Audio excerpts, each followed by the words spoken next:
good evening, good night, as they said in the Truman Show. Raven fans, Oriole fans, thank you for joining us here for the Ravery Sport. One of these days, I'm gonna get used to having hats on camera that are a little bit. To me, sometimes they always kind of look a little sideways there. That's definitely sideways. There you go. Raven fans kind of see my gray hair there. Thank you very much for joining us here for the Ravery Sports Podcast. Like and subscribe to all of our social media content. If you're watching this live for the first time on Wednesday at 8 o'clock, you're watching this on our YouTube page, our Twitter page, and our Twitch page. So thank you for joining us for that today.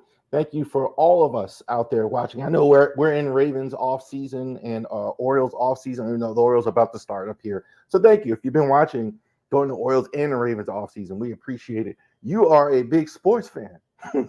If you liked all this draft stuff and spring trading stuff. So thank you very much. Also, too, I did not mention this. I'm gonna say I think I've said this, but I'm really a little bit more here.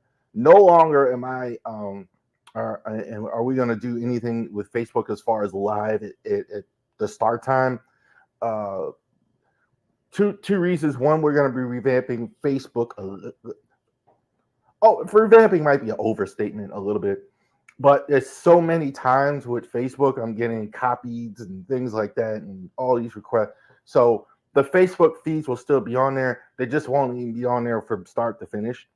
Like even what you saw today, I had the counter in. I can't even do that on Facebook without somebody, without a copy, or like even the music you copy. So it's going to be chopped up a little bit more on Facebook. So that's why it's not live at 8 o'clock on Facebook for that. So you'll still see it there, but you still won't see it live. You'll still see the shorts on Facebook, the reels. They call them shorts, reels, etc. You'll still see that. You'll still see the podcast in part, but it'll be chopped up a little bit, maybe in parts at the end.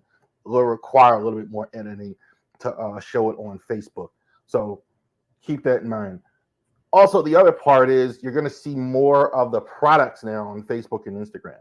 So we're a few months away from that, where you can go ahead. Hopefully, we can get it set up where you can buy the products from ravorisports.company.site, like the jersey and hat that I'm wearing right now, where you can go ahead and get those on the Facebook and the Instagram. So we're trying to ramp that up and build up some more as well. So Facebook and Instagram. So you'll still see a lot of the sports content on those pages, but you'll see a little. The videos will be chopped up. They won't be live, and also to a little bit more of the jerseys, the hats, and things like that. So you could go ahead and buy them on the Facebook and the Instagram. So we're moving towards that for the Facebook and Instagram. The other stuff will not change. The Twitter is growing. You'll see the live videos there on Twitter. And also, too, you'll see it on Twitch as well. So thank you very much for joining us with that. Genesis Notary Services is our Facebook. Genesis Notary Services is our Facebook page for my notary business. Definitely check it out, too. If you want to go on Facebook, you can book the time right on there, or you can give us a call on the number on there as well if you want to book an appointment. A lot of people don't book on the site, but you can. Most of the time, people give me a call, which is fine. You can give me a call right on there on the website as well. Also, with that, Charles Harris, we are LegalShield.com. Definitely, if you want to go ahead and buy a Legal Shield, certainly if you want to go ahead and buy a Legal Shield, we definitely are all for that as well. Great value for you business owners, especially that are looking to go ahead and get protection for your business, save on your legal fees. Definitely, we are Charles Harris. We are LegalShield.com, ravorisports.company.site, and also to ravorisports@gmail.com. One last bit of business. This Sunday, the MLB predictions video is coming out. So we're going to have our MLB predictions video come out this week. They're killing me in the West, in the NL West. Blake Snell goes ahead and signs with San Francisco. That changes a lot. The Central was extremely hard to predict what's going to happen, especially. So we're definitely going to do it all. You're going to see where the Orioles wind up, who we think is going to win Rookie of the Year, Manager of the Year, MVP, etc. We're going to go ahead and do all that this week. All right. Let's get down to the business out there. Mock Draft 2.0 is the name of the stream. That's what we're going to do today. This is now in the, let's explain this one.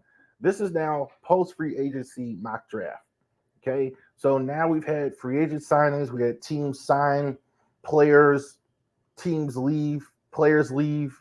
Not whole teams, obviously, but players leave, go to different teams, sign, fill spots. Maybe there aren't as many spots. The needs have changed. So this is a good representation of what teams need now that they made free agent acquisitions on their teams. Maybe you don't need a wide receiver as much or a tight end as much, etc., because you've already signed one in free agency or lineman or whatever. Keep that in mind. Also, too, now we're into the season of the smoke screens. Big time. Okay? So now you see a lot of teams now putting out smoke screens. I'll get to that during the course of the draft, especially when we're talking about the quarterback. But there's a lot of, I think, smoke out there. What are teams? Okay, so you're saying things and you're kind of leaking out. Well, I kind of like this guy. We got an eye on him. They don't have their eye on anything. Right? What they're doing is they're creating smoke so they can do what they really want to do. Not always it's a lie, but that's out there. That's out there with the smoke screen. So that keep in mind when you're hearing things a lot of times this time of year, or if you're seeing stuff, especially on websites and things online, have that in the back of your mind. Sometimes these guys aren't, these reporters and things, they're not lying to you, but a lot of times they're not being told the truth because of all the smoke screens that are out there. All right, so let's go ahead and get it. Mock Draft 2.0. First up, Chicago Bears with the number 1 pick. What we say about smoke screens. We like Justin Fields, suggested Fields, and we got, and he's, they traded him. They traded him to the Steelers, no question. Caleb Williams is going to be the number 1 pick. I think they've kind of known for a while. There was some conjecture there, but there was some conjecture because Fields was still there, and it wasn't like the usual circumstances of a number 1 pick always, but Caleb Williams is there. I'm going to talk about the Commanders and the Patriots at the same time here because it's kind of the same set of circumstances. They kind of did the same thing I think the Bears did, as quiet as it's kept. I think there's a lot of talk that people want to get up to like the Vikings, especially to get up to 3 for the Patriots. And first of all, this mock draft does not do trades. I do not do trades with the mock drafts unless they've actually happened. It could be a trade, I mean, of course. But, for the purposes of the mock draft, that takes a lot. So I don't do any trades as far as the mock draft. We do as the board sits. But there could be a trade. I don't think either one of these two teams are trading, the Commanders and the Patriots. It's just 50 cents of one and half a dozen of another. Jalen Daniels, I have at 2 going to LSU, going to the Commanders. I think with the Dan Quinn connection, and Cliff Kingsbury, I think he's the quarterback that's going to fit more what they do. They used to use mobile quarterbacks and things like that. So I think that's the route that the Commanders are going to go. The Patriots, I think they're left with Drake May. They should be very, very happy about that. They went ahead and got rid of Mac Jones, traded him to Jacksonville. So they're definitely in the market for a new starting quarterback. I don't see any reason to trade Mac Jones and then not take a quarterback. I don't really think that. What somebody's hoping is that they don't like one of these quarterbacks, which I can't imagine. All 3 teams need a quarterback. All 3 of these quarterbacks probably are good enough to start as rookies. So I think this is definitely still the way it's going to go. I don't think the Cardinals are going to trade off Marvin Harrison either. I think their teams are going to try. If it is a trade, I could see it maybe 1 spot or 2 spots. Somebody maybe is not going to take a wide receiver. They might trade back a spot, possibly, but otherwise, I don't think they're going to trade off of Marvin Harrison. They're going to keep him because he's fantastic. This is an outstanding receiver as well. The next two, Roma Odense from Washington. I like him the second best out of all the receivers. It might be Malik Neighbors, but I like him. I think he kind of fits the Harbaugh mold. That's why he's here and not Malik Neighbors. Kind of more. I see more of that tough guy that Harbaugh likes, that the Harbaugh family likes with him. Kind of attacks the football when he catches it. They badly need a receiver. I don't buy that. You don't trade away. They got rid of Mike Williams and they got rid of Malik Allen. So you badly need a receiver. So you can talk all you want about the tight end and all that stuff, but you need receivers to go with Quentin Johnson and last year's draft. So Odeze there. Malik Neighbors, best player on the board. A lot of people have him as receiver 1. I don't think he's receiver 1. I think he's receiver 3, but he's really good. Giants, maybe they're trying to take a quarterback. I don't think there's one there at 6. I don't think you get around that contract with Daniel Jones. I think they're going to have to rock with it one more year. I think the one thing you want to do to make Daniel Jones better is get him a really good receiver like Neighbors. I mean, really, he hasn't had, to defend him a little bit, he hasn't had a really good receiver like this. So keep that in mind. So this is a good pickup for him. Joe Alt, I think this is elementary for the Titans. No question about it. They have a new coach there, offensive line. This is easy, the best offensive tackle in the draft. Joe Alt is a road grader. Pancake City, 4 or 5 guys will take out. If you watch the film, there's no question about it. Best defensive player on the board, Dallas Turner for Alabama. One of Nick Saban's guys. They went ahead and they signed the quarterback. I think if you go defense here, this is probably your best defensive player in the draft. No question about it. Dallas Turner, great bend, great production. A lot of these pass rushers don't have the athleticism and the production. So I think he has both. So I really like Dallas Turner. Terran Arnold, I think, is the best corner in the draft. I think the Bears go ahead, take him, put him next to Jalen Johnson. I think this is a good pickup for the Bears. They've solidified a couple of receiver positions. They went out and they got Keenan Allen. They made some other moves. I think this is a good pickup for them. Fashanu, hopefully I said it right, for Penn State, the offensive tackle from the Nittany Lions. Technically sound is the word. That's what he is. He's a very good, technically sound right tackle. Some people I've seen have different opinions on him. I really like him. He's got great bend and balance. He doesn't ever get pushed over.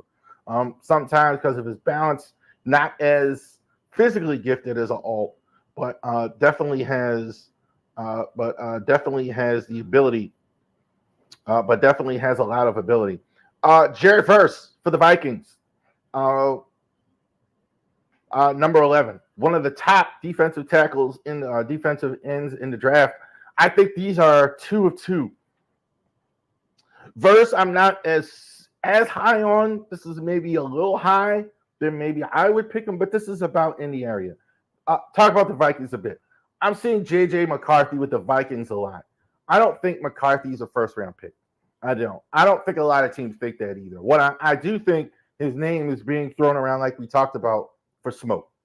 McCarthy, I watched a lot of Michigan games. I'm missing me with the early first-round stuff. I think the Vikings still may grab him. I think it might be in the second pick or in the second. I think he'll still be there with that. They could take Bo next year, or if they like one of the other quarterbacks, you don't know. But I think they wait. I think they definitely need to take a quarterback, but I don't think they do it here in the first round. Bo Nix of Oregon. Denver, here's a guy that you might take late in the first round or second round. I don't think Denver has a choice. they don't have a choice. I've seen that they're trying to float the Jarrett Stidham stuff, like again, smoke screens. You ain't got no choice. You got to take quarterback here because you don't have one in the second. You don't have a second round pick like Minnesota or a second first round pick. So you got to do it right now, or you got to wait to maybe the third round. Then you're left with Spencer Rattler or Michael Pratt or something like that. I'm thinking they're taking a quarterback. Kenyon Mitchell for the Raiders. you never know what the Raiders are going to do. But I think this is an outstanding. He's been good at the Senior Bowl. He's been good all throughout the pre-draft process. He's moved right behind Terry and Arnold on a lot of the boards that I've seen and things like that. He's pretty good. He's pretty good. You worry about the small school a little bit, but the Raiders, they're a wild card. You never know what the Raiders are going to do. J.C. Latham from Alabama. This guy's better than I thought. Huge guy, big guy. You see the size, and I mentioned it before. You think, well, okay, right tackle? No, he's a left tackle. He's definitely got all the ability. Very impressed with him. Very impressed with him. I don't think he's as good as Alt or as technically sound as Fashanu, but he's really good. I think I don't think he makes it out of the top 15. I think the Saints take him with the right tackle need as well. He can play either side. I think the Saints go ahead and grab him at 14. Nate Wiggins at 15 for the Colts. Another team. Lord only knows like what the Colts have in mind. I think this is best player on the board. Tremendous speed for Nate Wiggins. I think right there. Him and Mitchell or Wiggins, I think, is a good pick for anybody. Mitchell's rose up a bit, so that's kind of slid Wiggins down a bit. But I don't think it's gonna hurt him too much. 15 for the Colts. Lord only knows what Chris Ballard does and Irsay, those weird owners and highly unpredictable what they're thinking. Michael Penix, Washington Huskies. I think Penix has definitely got a shot at going in the first round. I think here the Seahawks might do it. They don't have a ton of needs on their team. So why not take a quarterback where you can – this is somebody that played in Washington that they're very familiar with, played behind Geno Smith. I think Geno, maybe this is his last year in Seattle. He can kind of sit maybe early. He could kind of not play right away. And they don't have a ton of needs. They went out and got receivers last year. They have receivers. They have a decent line. They have a lot of I don't think they're picking a starter in the first round anyway in a lot of positions. So why not take the quarterback there? Zerant Newton, Illinois. I think the Jags need some help on the D line. So I definitely think this is probably the best D lineman in the draft. He played at Illinois. I'm not in love with him like some other people, but I think he's the best D line in the draft. I think he's a little still undersized for me again. You see some of these guys really dominate in college, but I think on the Jags, I think this will work. I think they're going to be happy with this. Brian Thomas, LSU, really good. There is a need in Cincinnati for wide receivers, definitely. We don't know what's going to happen with T. Higgins. Tyler Boyd is no longer there, apparently. So he's still a free agent. We still don't know. But Brian Thomas, I think, is out there. I think he's I think he's the last of the automatic first-round picks. I think there's 4. There's Harrison, Odesi, and Brian Thomas. Harrison, Odesi, Neighbors, and Brian Thomas. And I think definitely the Bengals have a need for it as well. They'll go ahead and take Brian Thomas. Brock Bowers. I don't think Sean McVay lets this guy go past. He has top 10 talent. He's just at the wrong position. I don't think not only just him being a tight end. I think a lot of teams don't necessarily need a tight end early. You see a lot of those teams with a tight end, or they're taking a quarterback or something else, or receivers. So maybe the Chargers at 5, but I don't think he slides all the way to the first round. There's no way Sean McVay would love to have a guy with this athleticism. Steelers, Jackson Powers Johnson, big center need in Pittsburgh. So they went ahead and signed Russell Wilson and Justin Fields at quarterback. They signed Patrick Queen on defense, so that was another need, inside linebacker. So maybe it's a corner for them, but a lot of the corners have already gone. I think they definitely filled the center need. This is absolutely the best center in the draft. When you talk about Jackson Powers Johnson, definitely him there as well. Talise Fuaga, Oregon, for the Miami Dolphins. Definitely you have Terran Armstead, older. offensive tackle, a little bit of a leak, a little bit of offensive tackle. That's a concern. The way Tua plays there, the way Tua Tagovailoa plays with his injury history, you definitely want to get him protected. So why not take a guy? I think he's a right tackle. So keep that in mind with him. I don't think he plays left tackle, at least not right away. But I think he's a good road grader on the right side. I think it's a good pickup for the Dolphins. Lalu 2 for UCLA. I love him as far as on the field. He's super quick. This is like, I see a lot of Hassan Riddick, that classic speed rusher. So they're making some changes there. They're going to need pass rush. He's absolutely the guy there. I think, honestly, the only reason he's below Verse on is the medical history injuries that he's had. I absolutely think that's the reason. But I love him. I absolutely love him. Great speed on him. Fun to watch him. That's the thing. I think that sometimes people don't like to admit that. All these evaluators don't like to admit that. But sometimes if a guy's just fun to watch, I mean, that kind of raises the profile in your mind a little bit. Amarius Mims for Georgia. So great come up prospect here. Boom or bust here. This is a guy, lots of potential. Hasn't played a whole lot. So that'll be interesting. Athletically, he's right up there with Joe Alt, but a lot of potential there. We will see. Doesn't do everything fundamentally well, despite his great athleticism. This guy's the opposite. Jordan Morgan for the Arizona Wildcats, going to the Dallas Cowboys. Dallas needs something. They weren't in the Derrick Henry. They have a lot of money out there. They need to have a good draft. I think this is a good way to go. Offensive linemen are always a good way to go, in my opinion, to get a draft. They hit a lot of the times. Very rarely do you see linemen in the first round don't become good players. Sometimes you see it, but completely bust out. Not often. I think Jordan Morgan, is definitely a guy the Cowboys could definitely use. They just lost Tyron Smith. Xavier Worthy, the Packers. Some people are going to tell me, okay, the Packers never take a wide receiver in the first round. I don't think that's intentional. I think much too much is made of that. I think you got to look at Xavier Worthy. Look, you got a Christian Watson there on the outside. Why not take a Xavier Worthy to go with Jordan Love going forward? Definitely great speed for this guy. Look, when you run that type of 40 time, it's going to go up boards.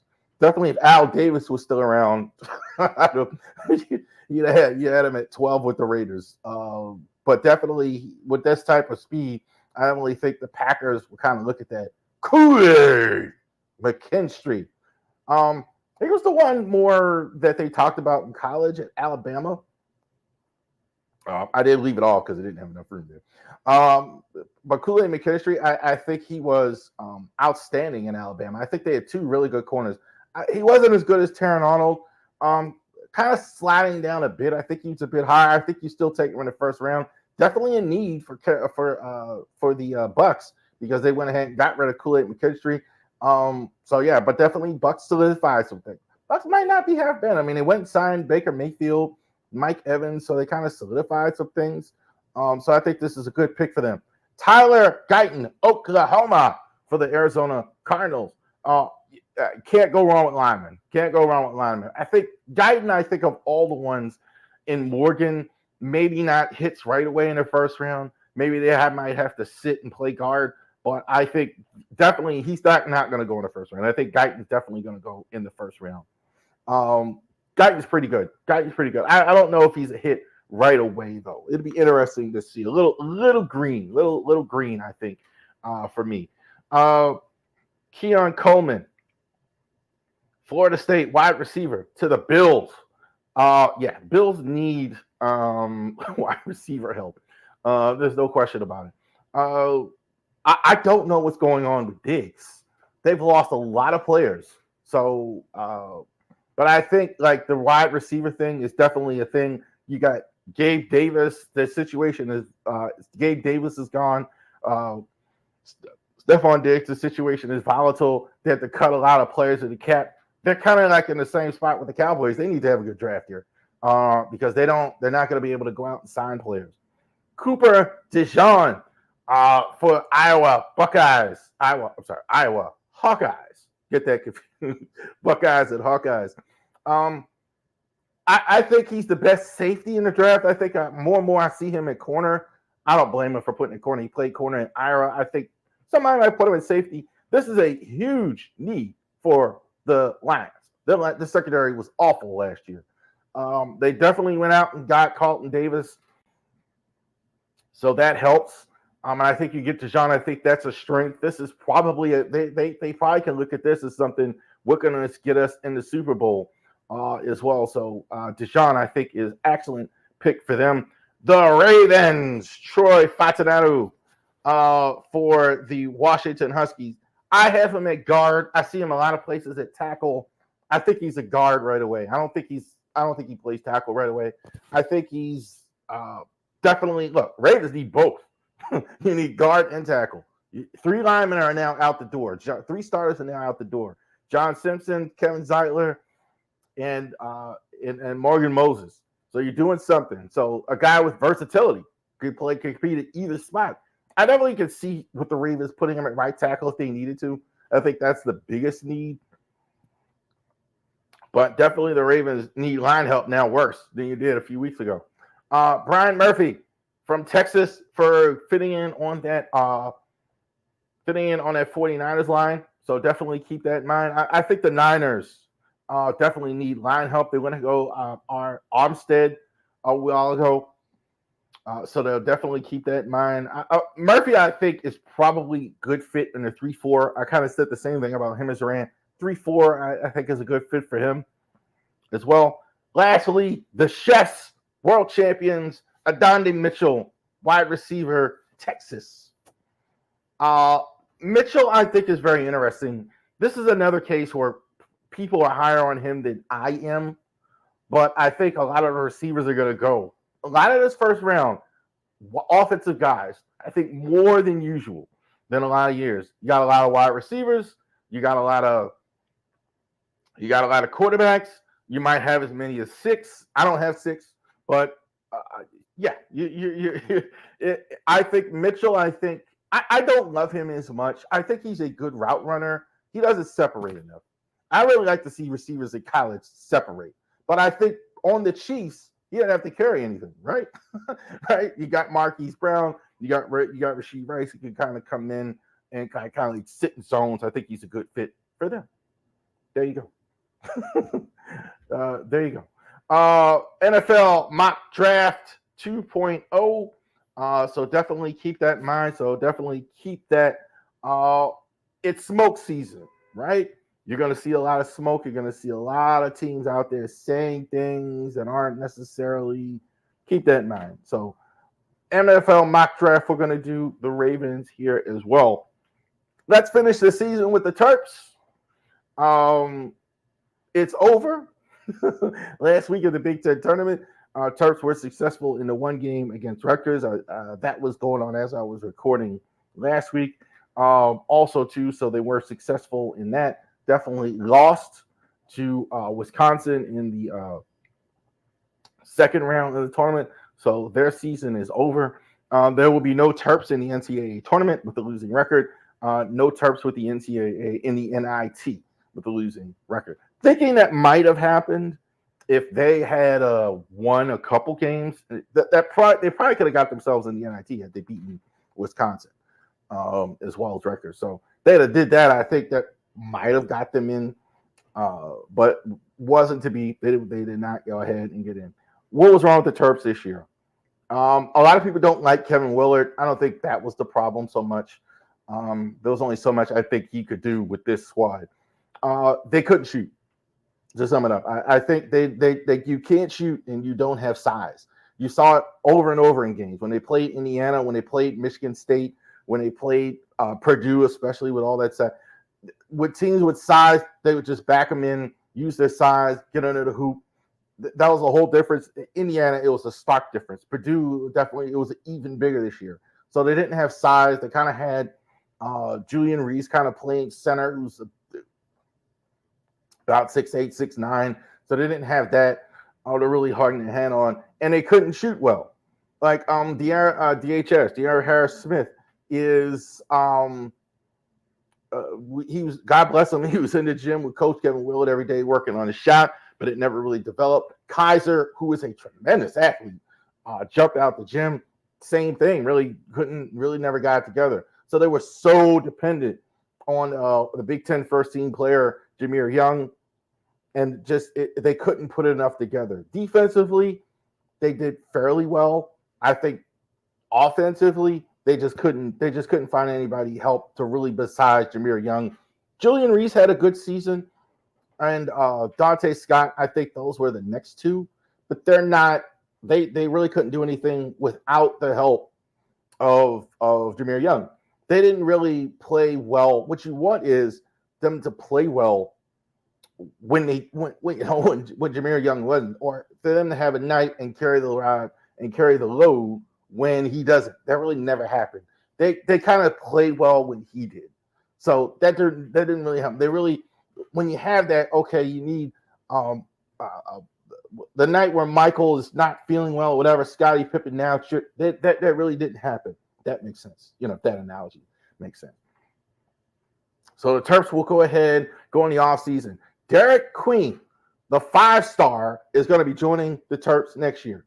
So you're not going to have Jameer Young, but you are going to have those 5-star to go along with DHS and DHS and Kaiser. So we're going to see how they develop as well in the offseason. You never know now with also, too, the Wild Wild West is going on with NIL.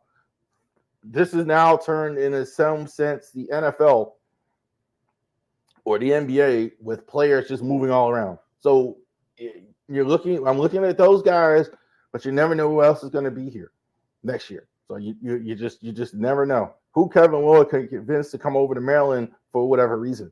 So Terps, we'll see you next year as far as that goes as well. Lady Terps are going to be in the tournament as usual. So if you want to go ahead, check that out. Definitely check out NCAA tournament. Women's ball, I can't ever remember a bigger time for them as far as college basketball. With the local product, Angel Reese, Caitlin Clark, I think is unguardable as well. South Carolina, really good. So definitely check that out as well. But no Terps, men Terps in the NCAA tournament. Ravens mock draft 2.0. All right, so let's go ahead and take a look at the Ravens. We did the whole league. Let's take a look at the Baltimore Ravens, Raven fans. This is the Ravens 2.0 mock draft. So a lot of what apply, we're going to look at all rounds.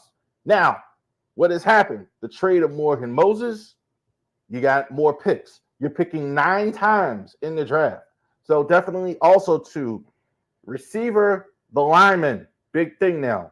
Got to have more linemen in this draft because you don't have linemen on the roster. So definitely in this draft, you got 9 picks. You're going to have to hit on linemen. I don't think they're going out and getting one either. I don't think they're going to make a. You never know what they have up their sleeve, but teams right now, it doesn't look to me they're giving up linemen. Like there's a big need all over the league. So we'll see about that. Troy Fontman, we already talked about that. Guard, tackle. I think for the Ravens, absolutely. I think he's more of a guard. When I see him, I think he's got a lot of that road grade in him, but he could play right tackle. I have no problem with that. He definitely could. They definitely need right tackle for Morgan Moses.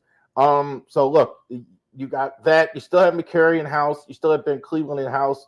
You still have Ronnie Stanley in house, and so you're doing something. you just lost 3 guys.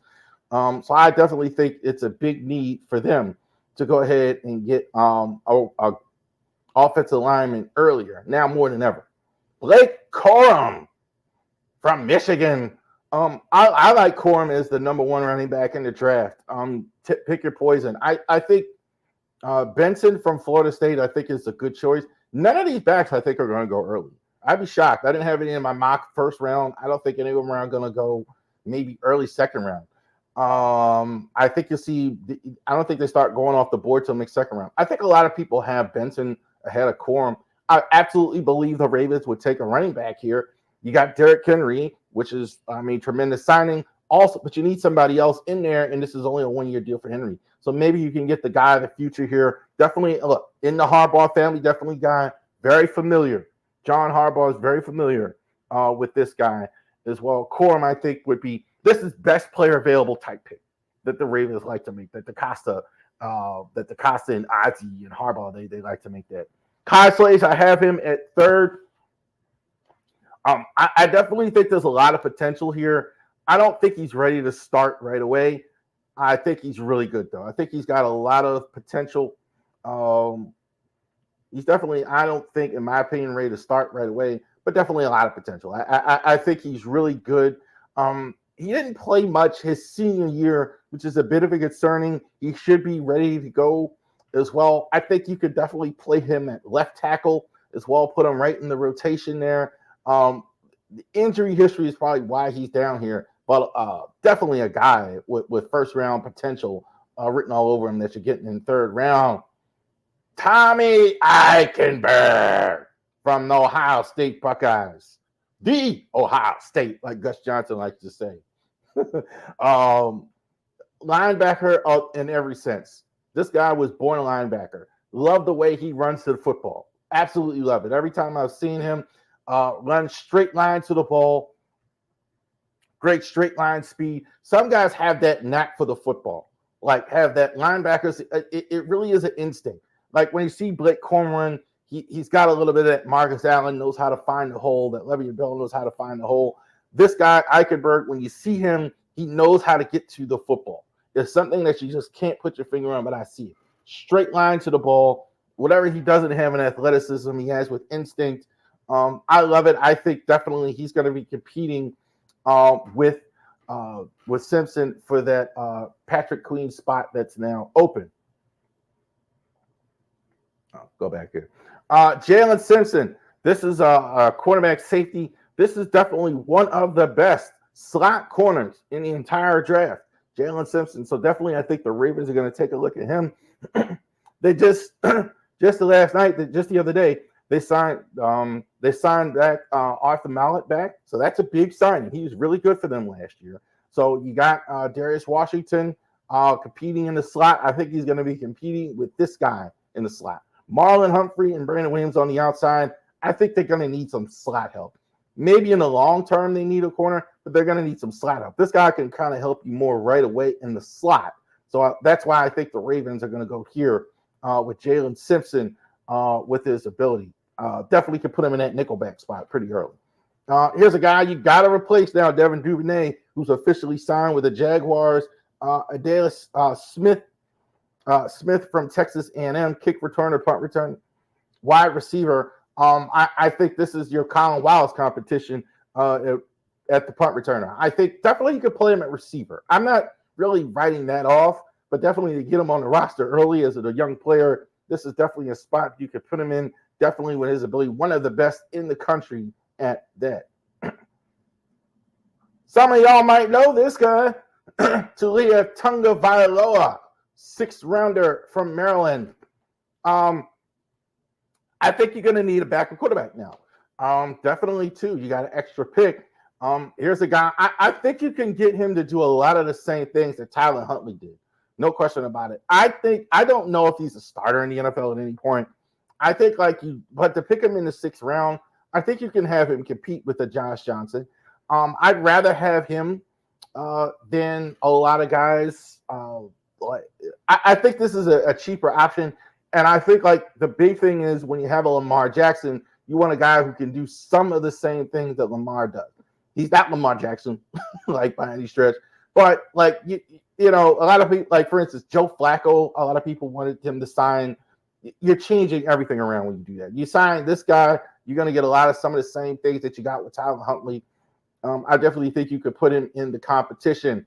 Trey Taylor, love him. Absolutely love him. Line of scrimmage.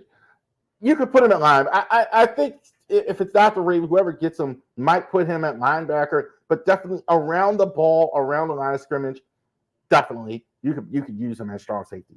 Absolutely, no question about it. He's got to put on some weight. The Jim Thorpe Award winner, he's got to put on some weight. but he's definitely great around the line of scrimmage. Definitely a late round pick that you can steal, no question about it.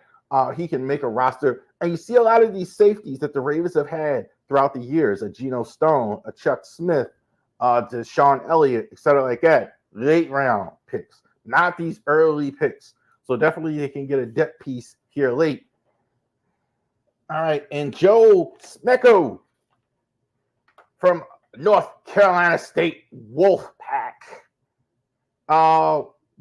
Nick Moore is back. Definitely here, late round, take a shot. Take a shot at a guy who maybe could compete with Nick Moore. Definitely a guy that won an award last year as the best long snapper in college football. Take a shot. Take a shot. Take a shot. See if he can go ahead and help you out in the draft. There you go. So there you go. Oh, let's read. I didn't forget to recap. So recap it. I'm not going to forget this time. Fontenot, Corum, Conslaves, Eichenberg, as well, Smith, Tagovailoa, Taylor, Smecko, Smirko for North Carolina State. All right, so there you go. Ravens need line help, bad. The receiver thing I think is still out there. I think there's a lot of good receivers around one. There's a lot of good, there's a lot of that talent, but you definitely need receiver help bad in this draft. So definitely we'll go ahead and get that squared away. See what happens in the draft. 2 more mock drafts, 3.0. We're going to do a roster breakdown next week of what's already here. And also, too, we're going to go another mock draft here in a few weeks. All right. 26-man roster predictions. This is super hard because there's a lot of good players. There's a lot of good Orioles having good springs. This is not easy. I actually, when I started setting this up, I kind of lamented doing this because it's so hard because there's so many guys having good springs. 26 guys, you could carry as many as 13 pitchers. I don't think they're going to carry 13 pitchers considering you had 2 injuries as well. So I have 14 position players and 12 pitchers for the Orioles. Bradish is not here and Means is not here because they're definitely not going to be on the roster opening day. This is for the opening day roster. Bradish we might not have all year, and the Lord only knows what's going on with Means. I still haven't heard what the injury is anywhere. Please, somebody in the comments if they heard what the injury was. Definitely let me know what the injury was. Catcher, I think this is rock solid as anything that they're going to do. Adley, the number 1 catcher, James McCann is going to back him up. No question here. Nothing here. Rushman, the only question is he an MVP candidate now? Can he go ahead and take that step? Now he's a rookie, all-star, best catcher probably in all of baseball. Can he be the best player in baseball? Can he carry the Orioles? How far can he evolve on that? McCann, I think, is as good as backup as we have in the league. I think he'd be starting on a lot of teams, honestly. The Orioles, I think, are likely to have him. The question is Adley going to catch as many games as he did last year? That's interesting because he played in, I only think he missed 10 games. So he was on days that he didn't play, he DH'd a lot. So we'll see about Adley there. Mountcastle is 1. O'Hearn is 2. People keep saying this is a platoon. I think this is still Mounty's job as well. I think O'Hearn is going to DH a lot. I don't think he's going to be steadily with Mounty. I don't think they're going to be sharing as much as I've heard. I definitely think Mounty is still your guy at first, and O'Hearn is going to go ahead and play DH. I think you will see O'Hearn at first, obviously, because he could play first base. He's definitely earned his spot after what he's done last year with that. Jackson Holiday at second base. We're going to talk a little bit more about Jackson, but Jackson has definitely earned it. Jackson has been very good in spring. Jackson's very good, period. His bat speed, his swing is fantastic. I don't think second base is the best spot for him because he's played shortstop throughout the minors. That happens. Guys playing the minors at short or catch or whatever, and they get moved once you get to the big. Make a spot for him. I definitely think he's earned it. He's going to start at second base. Third base, Westberg. At third base, Ramon Urias. I do think this will be more sharing. Um, this is really close. I think Westberg. I think if they were going to give him the everyday job, they probably should play him at second because he's better at second. Urias, this is interesting here. These guys, I think, are keeping the seat warm for Kobe Mayo.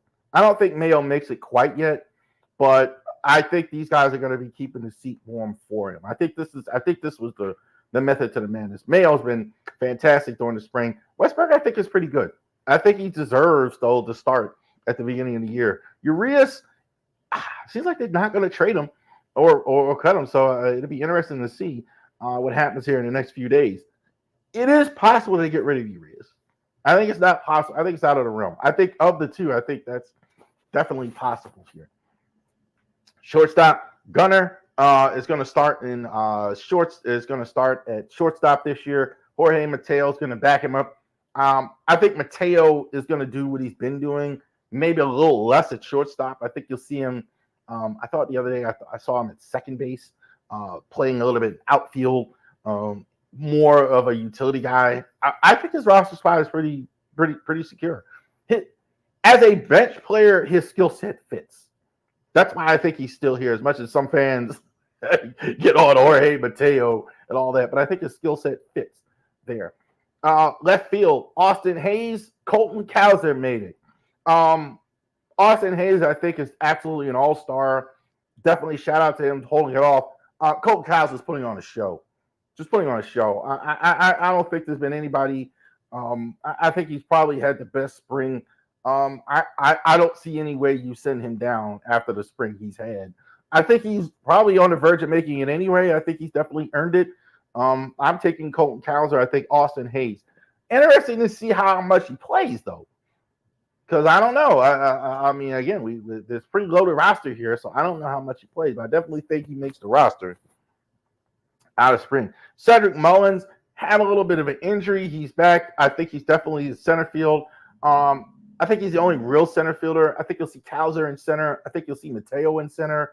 I think you'll see a couple guys in center, but I really think Cedric Mullins is in center there. Anthony Santander in right field. Cal Stowers. No way after the spring he's had, you're sending him down. I don't even always think that, but I don't see how. I don't see how if you're saying that this is a fair contest that you're going to send him to AAA. 7 home runs, 20. We'll talk about that. Stowers has been fantastic. So definitely, I don't see how you send him down the way he's played. It wouldn't be right, and I don't think they're going to do that. I think it's pretty close between. I think Kerstad maybe had the inside track, but I think Kerstad's been good as well. But I don't see how. I don't see how you send him down after what he's done. This is pretty much etched in stone. Corbin Burns, Grayson Rodriguez, Dean Kramer, Tyler Wells, Cole Irvin. Bradish, nobody's saying it. Bradish might not have him this year with the UCL. You never know. Hopefully it heals. He can come back. He may need surgery. If you need surgery, you're not going to have him all year long.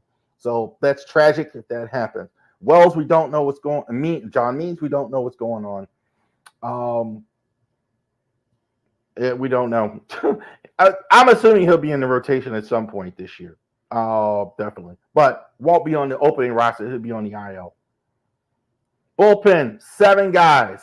Very, very, very hard. Hard to leave Keegan Aiken off. Hard to leave Mike Crook off. Hard to leave some of these guys off. Lots of competition.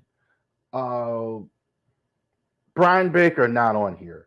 So it's a lot of guys that are not going to make it necessarily. But I think these are the ones I'm predicting to make it. Craig Kimball, obviously, he's a lock. He's going to be your closer. Yadier Cano is going to be your 8th inning guy. Made the All-Star last year. Kalano Perez was the 8th inning guy the previous year. I think he was outstanding down the stretch. He's a lock-in.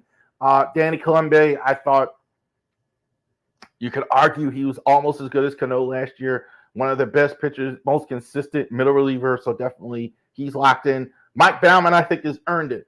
I don't know why they're sending him down. He's been fantastic. You got a lot of competition, but Baumann's done nothing wrong. He's been great this spring. He's been great. I thought he was good last. I'm surprised that they're giving him this hard of a time that he's not a lock. Dylan Tate has been terrific during the spring.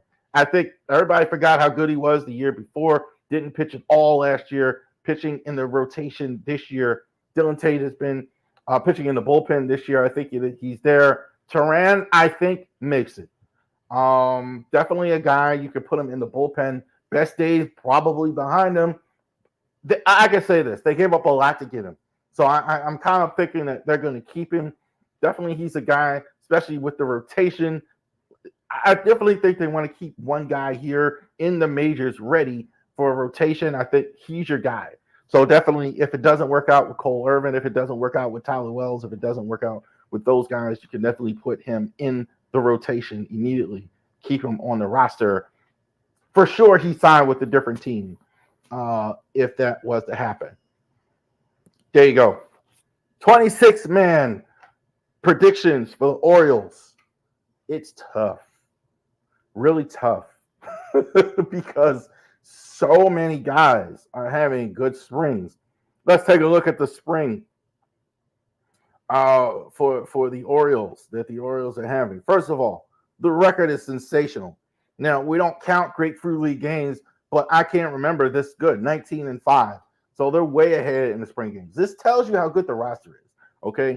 Kind of like when the Ravens win spring training games, like when you have a record this good, this tells you how good your second-team guys are playing, your backups, your minor league guys, how good they are. They're going out there and winning games for you.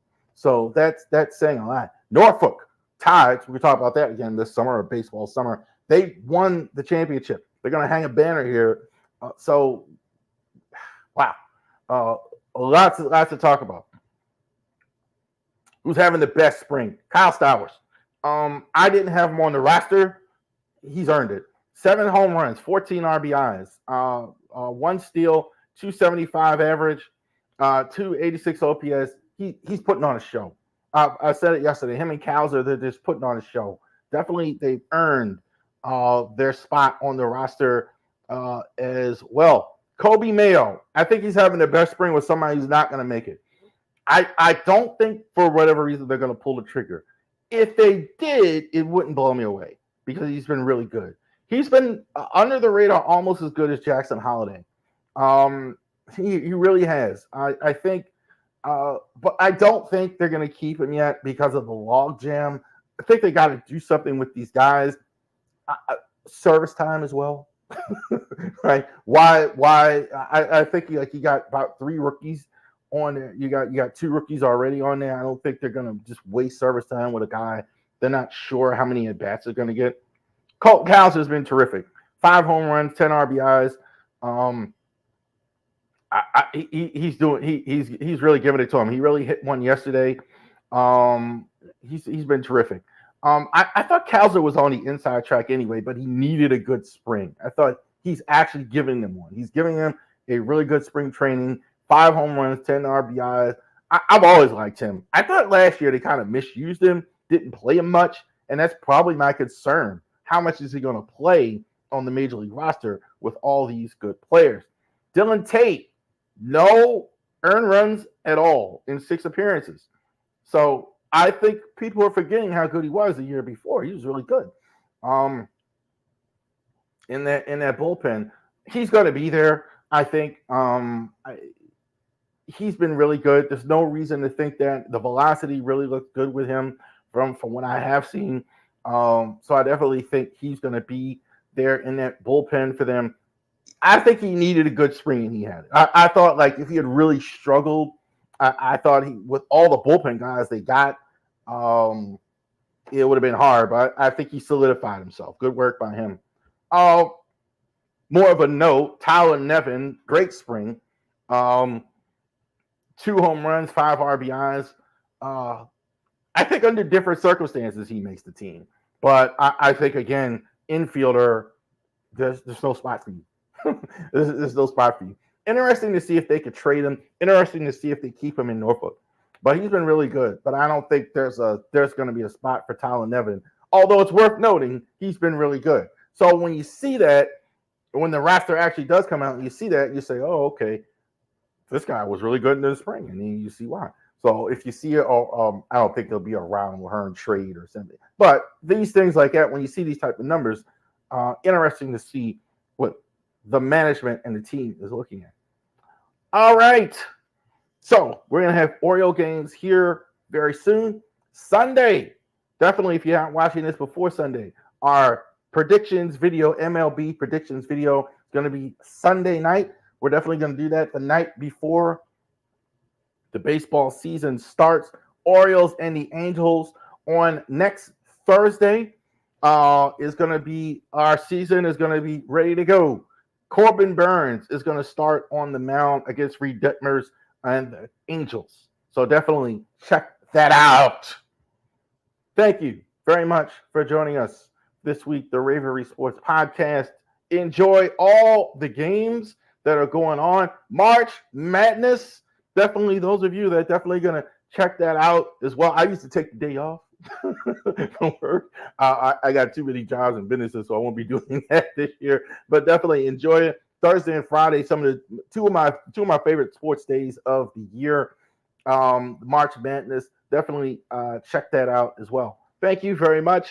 You have a great rest of your day.